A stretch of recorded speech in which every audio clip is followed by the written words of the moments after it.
Hey, story seekers, it's Nisha, and you are now listening to Nisha's Open Diary, where the stories are real and the tea is all about me.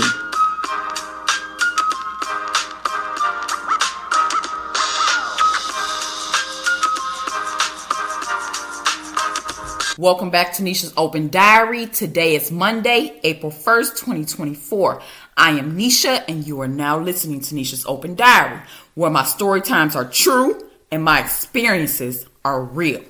And today, I'm going to be talking about the story time about the time I bought my baby father a Christmas gift that wasn't received well at all.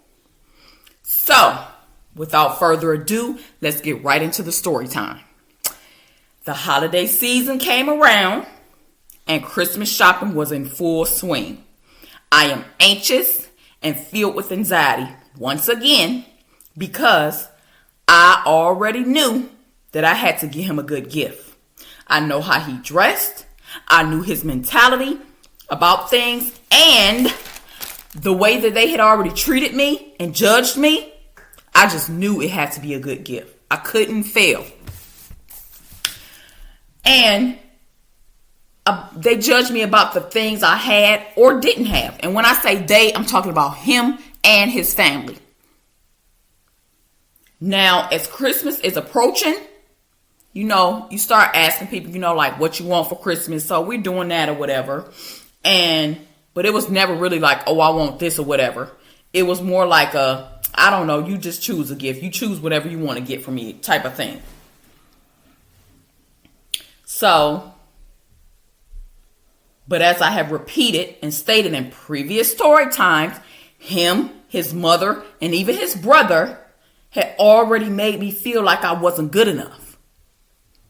They always looked down their noses like they were better because they had a little bit more money than me and my family because his father sold drugs. I didn't have it like that. So him and his family judged me and my family and what I had and what I didn't have harshly. But I didn't have a dope dealing daddy. And anything I had to get a job and buy, or my mother bought it for me. But I never understood the judgment because, number one, we live in the same hood, my G. Number two, your mother is doing the same type of work my mom does. A STNA. Okay. Number three, his mother received public assistance just like my mother. So I'm trying to figure out the differences here. I'm trying to figure out why somebody would think they could look down their nose at somebody when you ain't no different. So I asked, why would they be acting like that? They was no better than me and my family. So Christmas shopping season had rolled in. And I had so much anxiety about what I was going to get him. Like the pressure was on. I had to get him something good because that could have been the difference between him still dating me or messing with somebody else. Seriously. I wanted to come through with the gift. I wanted to come through with a good gift so bad. I'm begging my mother to help me. I'm begging her to help me secure him a gift. And I told her I didn't even care if she got me something or not. I just knew that I wanted to make him happy and get him a great gift. So my mom gave me money and I went to the mall with my best friend's cousin, who was dating my cousin at the time. So we were both trying to shop for our boyfriends. We ended up in Dillard's department store because they carry a lot of name brands like Ralph Lauren, Tommy Hilfiger. If you've been in Dillard's, you know. And I knew how he dressed and what he liked, so I planned on cashing out on him and getting him a bunch of Ralph Lauren stuff. I was just going Ralph Lauren head to toe. Socks, boxers, tees, polos, So that is until I started looking at the prices. And one polo shirt I looked at was like $198 just for one polo. Yeah. So trying to buy a whole outfit and more, yeah, it wasn't going to happen. So my friend had found what she was getting from my cousin. She got him a Ralph Lauren polo t-shirt and a bubble vest. So, she's trying to help me at this point. We're looking and I'm just circling the store and going back around because the money ain't money and the money ain't adding up. I ain't got enough to do nothing up in there. And so we come across another brand. And it looked similar to Ralph Lauren, but it wasn't no Ralph Lauren. And I was on the fence about buying it. So I buy 2 of these polo shirts, and the brand was called Knights of the Round Table.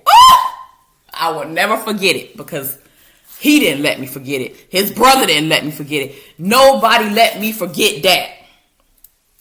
And I kept telling my friend, he ain't going to want this. He wears real Ralph Lauren. I don't even want to give him this. He gonna clown me for this. I'm just not going to give him anything at all. That's where I was at. I was just like, it's better off for me to just not give him nothing at all. I think that'll be better. So I get him the stuff against my better judgment.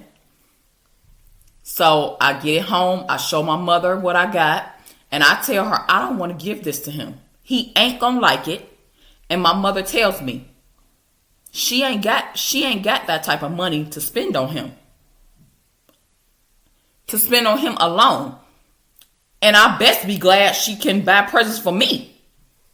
She also told me if he didn't appreciate the gift, that he was ungrateful. And he should be glad that I even thought enough to get him anything.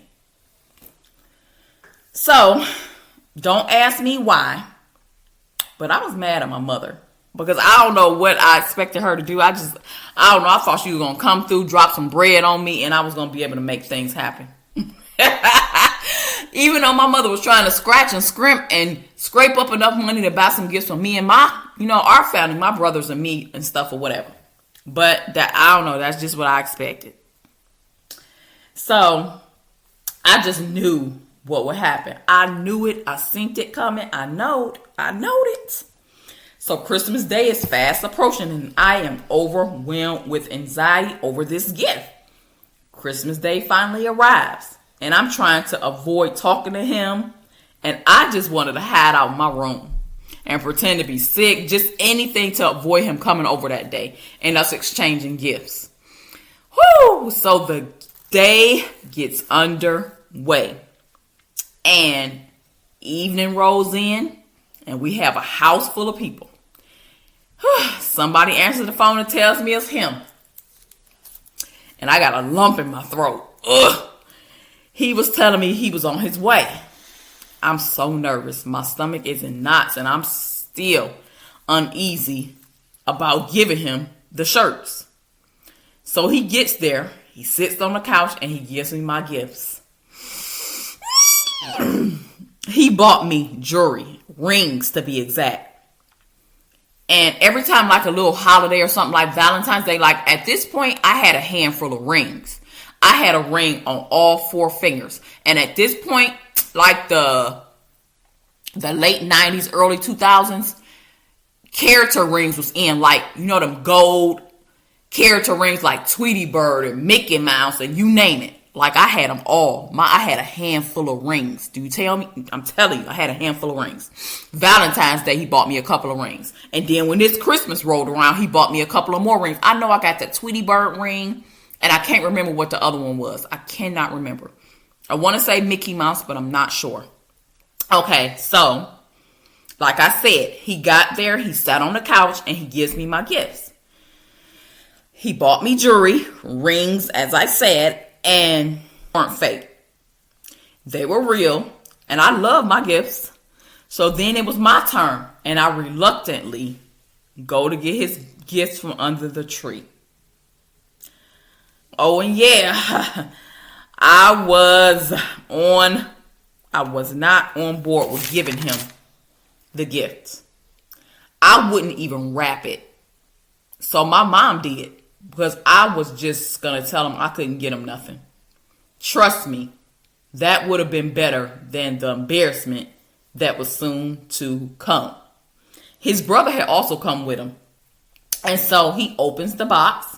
He pulls the shirts out, and then he looks at me and says, "What the fuck is this?" And looks at me and says, "Knights of the Round Table?" And he just looking at me. And then he repeats and he says, "Knights of the Round Table? Really? I don't wear no Knights of the Round Table. What you think this is?" So he throws the box. He stands up, actually. Then he throws the box on the couch where he was sitting at. He takes the rings back from me, and him and his brother left. And his brother was clowning me like he was really rubbing it in. And my family was all like in the kitchen and the dining room area trying to act like they wasn't watching or listening, because everybody knew what was happening. Everybody knew how I felt about the gift. They knew I didn't want to give them to them. I had already explained the situation to them. They knew. So they all in the kitchen and stuff, trying to basically eavesdrop, peeking around the corner from the kitchen and stuff. So he storms out of the house and he left. I was so upset. I went and I told my mother, "I told you this what happened."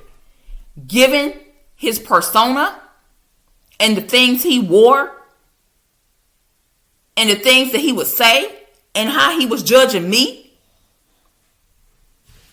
when it came to money and status and stuff like that, he gloated. And he boasted about money and how his father had money and how he could get this and this, that, and the third. And me and my family got looked down on. They treated me and my family like we were less than them. And that continued on for years, for the 6 years as I messed with him. So I'm mad and upset and embarrassed and crying because it was embarrassing, because I couldn't afford to get him the type of gift that he wanted. And I ran upstairs to my room, which seemed to be a normal thing for me back then. And I just wanted to hide under my covers because I was ashamed and I was embarrassed. And that's the first time I felt bad about my finances and the fact that I was a poor girl from the hood. And that was really put on display that day for me. But the crazy thing is, him and his family were too. Y'all really wasn't no different. But because his dad was in the dope gang and had a little bit of money, that somehow set them apart from us. So I'm in my room, I'm crying and I'm sulking, and I hear my mother calling me and telling me that he was back and that he wanted to talk to me and basically come down there and stuff or whatever. So I wouldn't. And if I remember, I think my mother might have came up to my room and was like, "Nisha, come downstairs. So-and-so back down there. And he came back to give you the gifts. He said he wants you to get this gift or whatever, the rings or whatever." So I'm like, "No, get out of my room. Leave me alone. Tell him I don't even want it no more. I don't even want the gift." So I'm telling her I don't want it because my mother had brought it up there. He was just standing downstairs in the little foyer area at the front door. So my mother goes back down and gives it back to him. And I hear her down there telling him, she said she don't even want it no more and stuff like this or whatever. So, but I refused to go downstairs. So he came upstairs to me and he came in my room. He hugged me and he told me it was okay. And then he gave me back the rings that he bought for me. And I can't remember at all if he took the shirts or not that I bought for him. But then he stayed over there for the rest of the evening. But I could tell he still felt the way. He felt the way about that. But I found out later he didn't come back on his own to give me them gifts back. His father made him come back and bring the gifts back because he was the one who actually bought the gifts.